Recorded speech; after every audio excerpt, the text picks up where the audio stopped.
Hey everyone, Magic Flying Potato here. Hope you're doing well. So I'm going to continue on with the new player guide for 2021. So when you first get into the game, we are going to go ahead and just look at your SCA.B menu real quick, which is your inventory and everything, your user interface inventory screens. On PC, to get to the main menu, it would be Tab.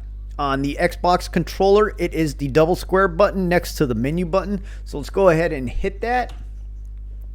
And it'll bring you, this is the SCA.B screen. This is kind of tells you everything that's going on within your character. Up here you got your research points, you got your energy, you've got your thirst level, hunger level, health, the operating system of the SCA.B, which I'll get to that later, and what time of day it is in the game. Game days go by pretty quickly, so that's what that is right there.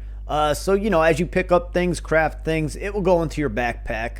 Hot pouches, these first 4 slots have now been just reworked for weapons only, or for weapons, not weapons only. You could actually drag and drop anything you want into these slots, but if you hit the craft and equip button, the items, the weapons will go into the first 4 slots. They have changed these, so any weapons will go in. They're not predetermined by the game anymore. So any weapons, let it be a dagger, a spear, a bow, they'll just go into any one of these 4. Any light that you create, if this slot is not taken already, will automatically go in here when you first create it. Food, if you pick it up or cook them, will go into these 2 slots, and bandages or a healing item will go into this slot. Now again, you could drag and drop and change whatever type of order you want things in here. These are just what ground it has made, so when you first start crafting items and equipping, they'll automatically go in. But again, you could change that anytime you want. If you come over here, if you notice this, these are strong hand, weak hand. These are for your weapons or your tools that you carry. The main weapons will be held here. On the weak hand, it is pretty much like a canteen or a shield or your torch or some sort of light source. For right now, they don't have a second weapon for the weak hand. Glider is the dandelion tufts that you find on the dandelions, the old ones. This is your armor slots: head, upper body, lower body. Key thing to remember, if you craft and equip something and you don't see it in your inventory, look over here, especially like armor for the first time. If you're not wearing any, if you craft and equip it, it automatically goes into these slots and will not show up in your backpack inventory.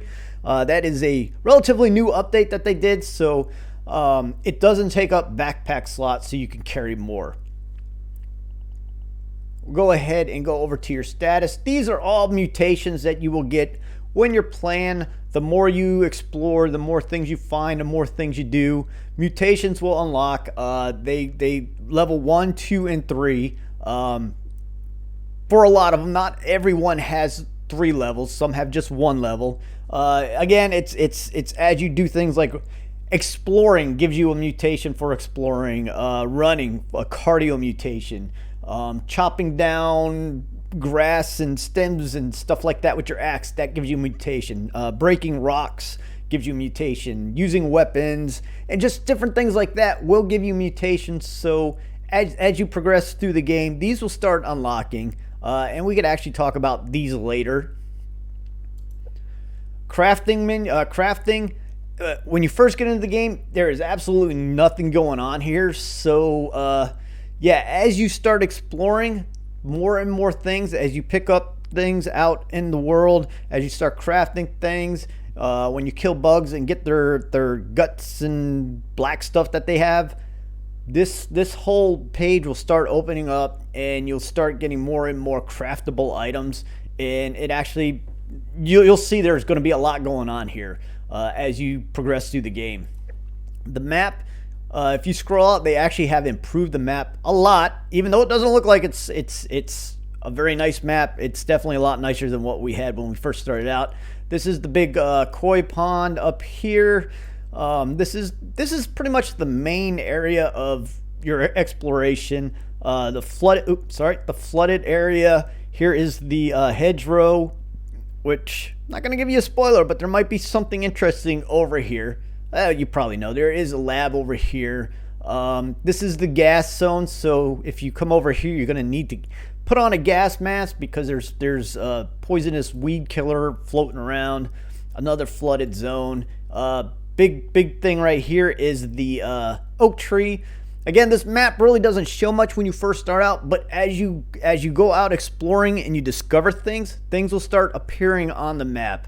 So it may look a little, you don't know what's going on this map at first, but you'll understand once you start exploring and finding items and putting your own markers and stuff down, they will start showing up on this map. Quest, so when you start out, you have incomplete quest. You could pin these quests to your main screen so you can see what's going on. Definitely follow these as you go when you can, because as you follow these, this will continue your progression towards the base storyline of why we're so tiny and stuff like that. It will also guide you to places where you need to find more items. Again, in more quests. If you don't follow it, you just might be running around a bit lost, not really knowing what to do.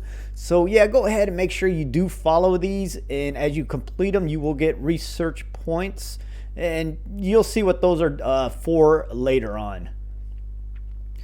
Come over to the data screen. So again, out exploring, you find different things, you pick them up, and they might not go into your inventory, but they'll come over to your data screen. So like the SCA.B or SCA.B is the bracelet that you have on your left wrist that tells you your thirst, hunger, health, your energy and stuff like that. It also has a thing that tells you when you're close to a research station or another SCA.B scheme, but you need to unlock that or go buy it from the burgle at the oak tree.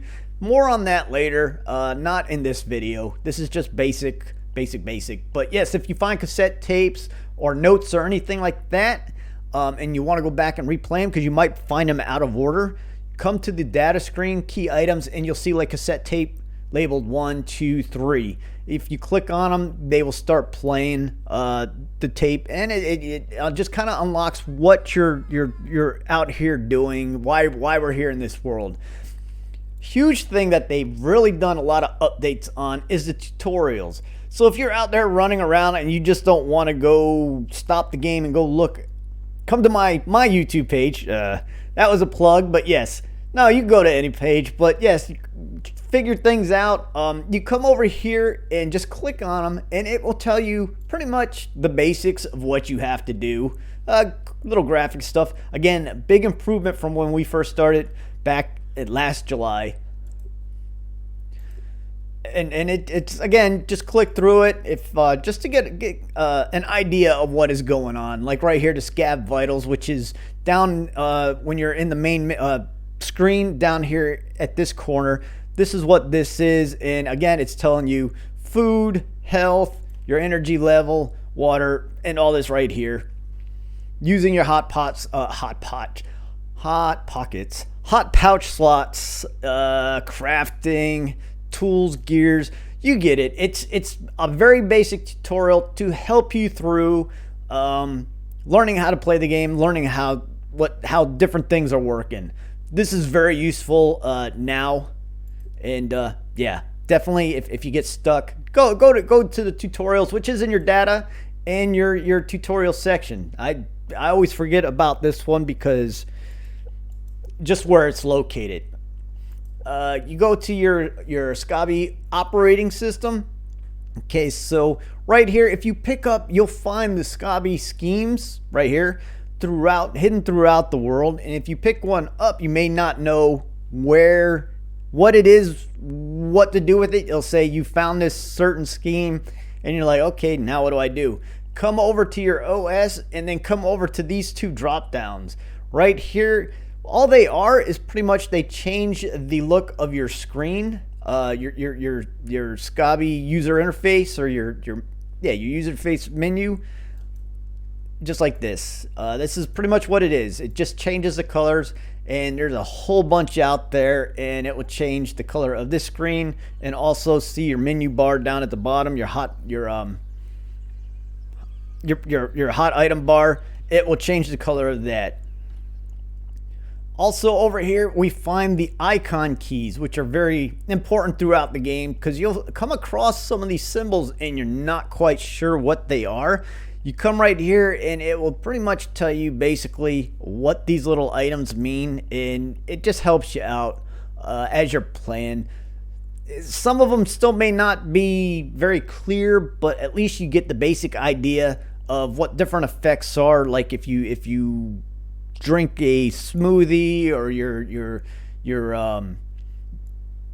carrying something, or you have a weapon that has like attack stamina on it, you'll see this little extra sword. Or you might have an item that has one of these next to it that you're wearing.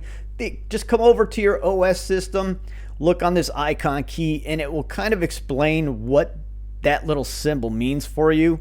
Put your little gas mask on, there you go. That prevents against gas-based attacks and effects. So armor sets, when you create a complete armor set and wear the complete armor set at one time, you get these different bonuses for the different sets that you wear. So that's just all this is right here. So yeah, if you don't understand, when you put an armor set on and you see that you have Scarlet Embrace, not really sure what that is, come over to your operating system, look down here under set bonuses, and Scarlet Embrace, it enriched blood courses through you. So wearing this armor heals you over time, and just different things like that. So each complete armor set does have a bonus when you're wearing the complete set. Hopefully this little tutorial helps you out. That's great. If you have any questions, comments, please leave them below. Thumbs up, thumbs down, it's all good. Hope you guys have fun exploring the outdoors. And this is Magic Flying Potato, and I am out.